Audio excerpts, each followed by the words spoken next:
All right, with that, let's shift our attention now to more breaking updates coming in. According to reports, a senior White House official has reportedly suggested expelling Canada from the Five Eyes intelligence sharing group as President Donald Trump takes a more aggressive stance on the country, frequently hinting at bringing it under the greatest U.S. control and even making it the 51st state.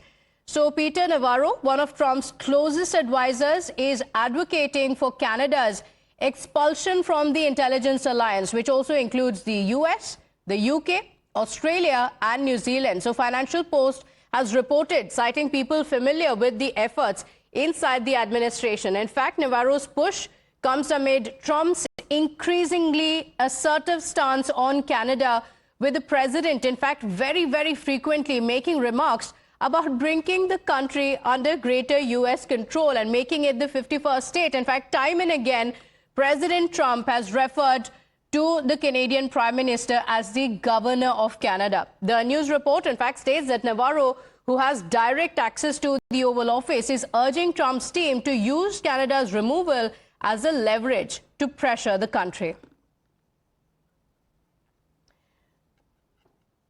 So this could be the latest, a big setback for Canada. On the anvil, it looks like Trump's close aide is proposing for the axing of Canada from Five Eyes.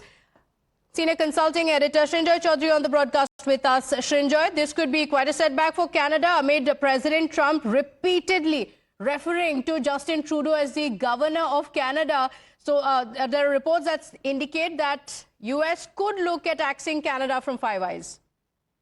Yes, that's entirely possible because Donald Trump believes that Canada is the 51st state of America. So if it is a state of America, it does not need to be part of the Five Eyes. Simple as that.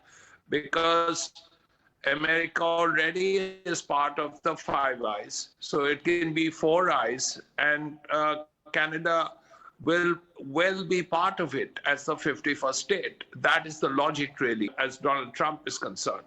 This has led to some repercussions in the sense that, well, fewer Canadians are going to America to travel. Fewer Canadians are buying American goods.